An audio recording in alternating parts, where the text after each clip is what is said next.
You know, I could really use a proper sugarcane farm in a moment like this because this sucks. I think I might have some stashed up here where I build all my rockets. Yes, perfect. Okay. And paper, compass, and map. Yes. Now, how big is a map, guys? How much area does a map cover? Well, that looks way cooler than I was expecting. A map doesn't cover a very big area. Can I do I don't know how to work with maps. Give me a second to figure out how to use maps. In my head, mapping out this entire area was going to be a lot easier than it seems. We might need a bigger wall. So maps are really dumb, but I did it. I managed to map out the entire area, and the reason I did this is I'm a big YouTube content consumer myself, and I struggle when I'm watching Minecraft videos to try and gain perspective of where people are in their world and where they're building, and until you get to go explore their world when they release it, it's really hard to figure out where anything is. And because I tend not to release my worlds, this box is very in the way. I thought I would show you guys where everything is in this world so that we can gain some perspective and I can tell you about some of what my plans are so we can all get excited together. This is our little steampunk area down here. That is our blimp. It almost looks cooler on a map than it actually does. And then we've got our industrial factory area, the iron farm, and then the beginnings of our docks. Looking a little bit weird. And then over here is our medieval area. Up there is our starter castle. You can see me standing there, the little green dot. We've got our little moss factory here, and then the little bit of forest we built, and then this walkway over into our village area. And this is that cliff face here, and there's that giant hole in the ground. And the reason I bring all of this up is I want to connect this area to that area. And they're very far apart. So there's a couple, by the way, between episodes I added this little section of river here. Starting to try and creep our way into this hole in the ground and make it actually look like something. Anyway, I want to connect it. So I want to take this walkway right now that stops here, and I want it to come up like this hillside. This is that little skeleton spawner thing.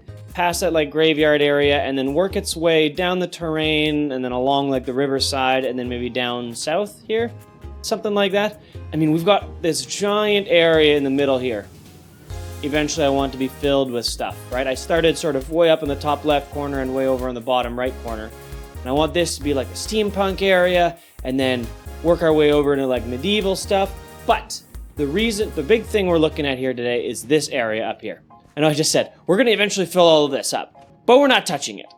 We're going to work up top here for today. I have always wanted to make castle ruins. There's a number of things on my list of I've always wanted to make this, and castle ruins is one of them, and one of them is dragons, and now that I'm bringing that up, I'm going to have to make a freaking dragon, because I'm committed.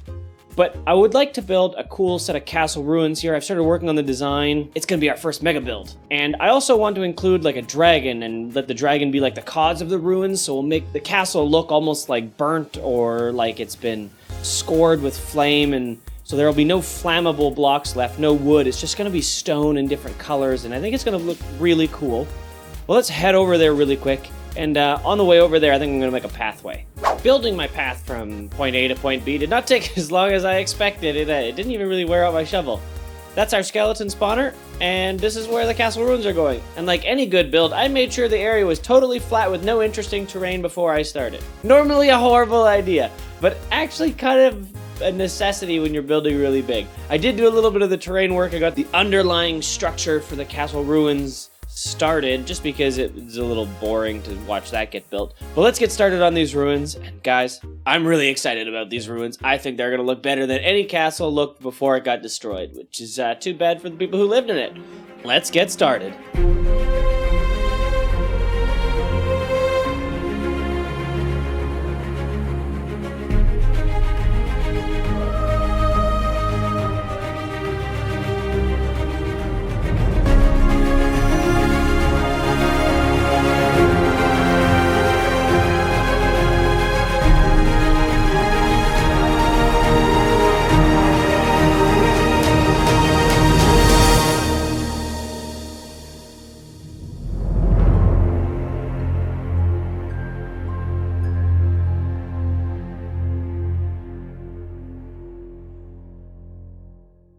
Guys, this build might be one of the coolest things I have ever made. This path is just unreal. Look at it. Funny. No, seriously. This build might be one of my favorite things. Oh, look at that view. I put the path in just the right place. So, I mean, the path, it really is the winner here. But this, oh guys, this is so cool. If anybody's curious where I got the inspiration for this, go Google the words Byland Abbey. Like I mentioned before, I wanted it to look a little bit like it had been burned, or so that, you know, it had been scorched while it had been destroyed, and that's sort of the idea we're going for here. Oh my goodness, the walk between my medieval and steampunk area is officially going to have the coolest decoration ever. A giant freaking castle that has been annihilated. Oh, it looks so good. I love it. Let's go look at a couple things over here that I would like to talk about. The topic of discussion today is arches. I think arches are a super fun thing to build in Minecraft, but there's a couple different theories on how you can make arches. Well, no, that's wrong. There aren't a bunch of different theories. There's only one theory on how you make an arch. You make a freaking arch. But there's a couple different things that you could do to make the arch more interesting. One of those things that I like to do is to place blocks like this, and then you have an arch. And then it's much more interesting than when it was just an idea in your brain, because now it exists. Funny guy this morning, huh? Anyway, what I'm actually trying to get at here is that you can add some texture or depth to your arch by making it more than one block thick. Something like this. Obviously, it looks a little bit better when you add in some slabs or walls. We're just going to randomly place various blocks in. Like so. And now, the arch has some depth to it. And obviously, this is 2 layers deep, and it's a 3 wide arch. We went a little bit bigger with these, and then we did this thing at the bottom where the walls come down to this, so it almost curves back in at the bottom again. But because the main entrance to the shape is not like that, it doesn't create this weird oval shape. It still looks like an arch. And there is a couple different styles of arch I've used here. This one is very much like a rounded top arch. Now, the original Byland Abbey, the center one, had like a 3-leaf clover thing going on with the center arch. I tried to do that. It did not work. It just looked really stupid. So I went with this, and then these windows. Oh, these windows are just mega. They're super tall, but the arch at the top is actually a little bit more narrow. You can see, look closely, 1, 2, 3, plus the walls. So it is actually almost the same size as that one. These arches have a much more rounded shape, whereas these upper arches almost have like a point to them, which from here it looks very rounded. 1 second. Aha, yes, there's the point we were trying to show. They have a much... What a jerk! Oh, this is one of my favorite builds ever, guys. And so, moving away from the arches, I think arches are very interesting. You can add depth to them by making them more than 1 block thick, and you can do different styles of arches where you go more rounded and you go more pointed. Also, the coloring on this, I think, is fantastic. Did a couple different things. The first thing I actually did when it came to building was adding these burn marks. So let's talk about that first. I wanted the bulk of the build to be a fairly matte gray color, not too crazy in texture, not too busy, not too colorful. I even avoided using too much of the where are they? I don't even have any in my inventory. Too much of the really light gray colors, specifically the smooth stone, because it kind of made these areas pop. It drew your eyes down to here, where I want your eyes to be drawn up towards these burned areas. And then I added a little bit of the earthy colors with some of the light gray terracotta and granite in there, and I think it looks fantastic. The other thing that's going on here is I've leveled the terrain to be perfectly flat, because any good build must have a perfectly flat surface to build on. This is actually like the worst piece of advice I've ever given. I did level it though. I did level it because I tend to... Well, when you build really large, it becomes kind of difficult to follow the terrain exactly unless you're designing all of the build inside the survival world.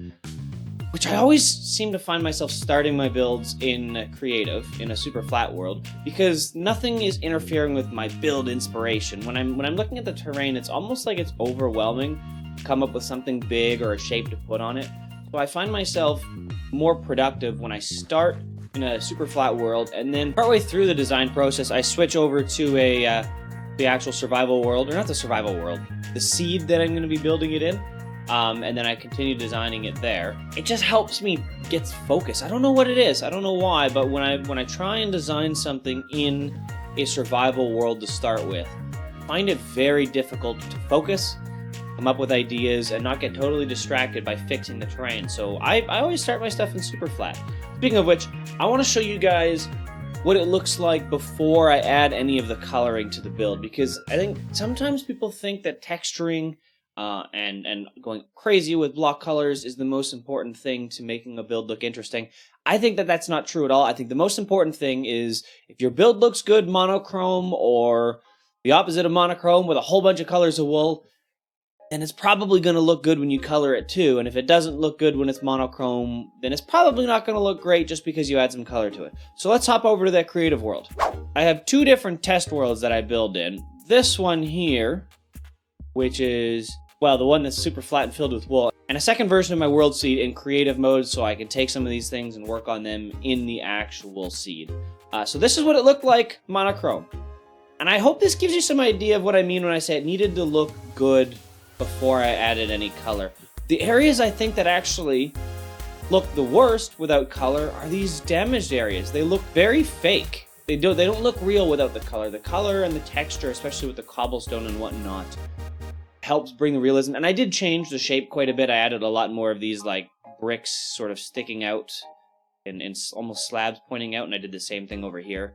And then I changed a few of the things up top here. I'm not sure if I stuck with this like damaged face or not, but anyway, this is what the build looks like monochrome. This is all stone andesite, and I guess these buttons. Oh, I think I forgot to put these buttons on the actual build. I think I totally forgot to put those in.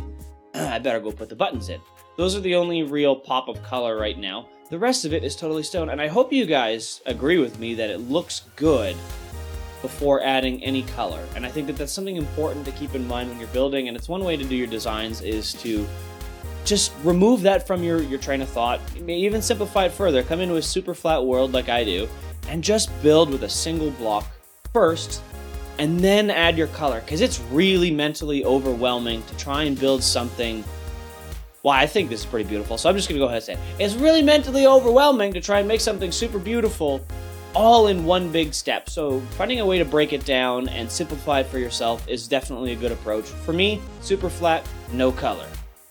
And then obviously we change that later.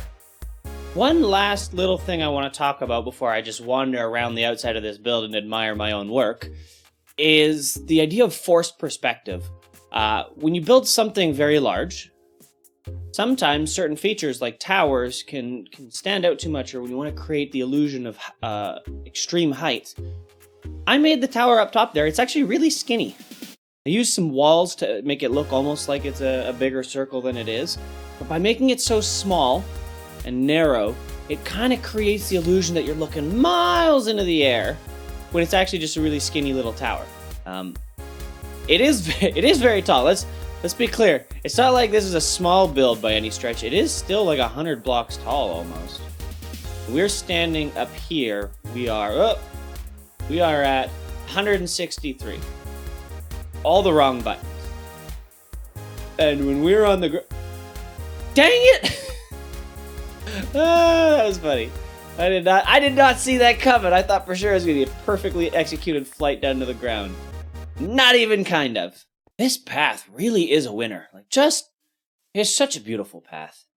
Oh, and it's got great scenery. I do want to talk a little bit about future plans for this. I think I made mention a little earlier in the video.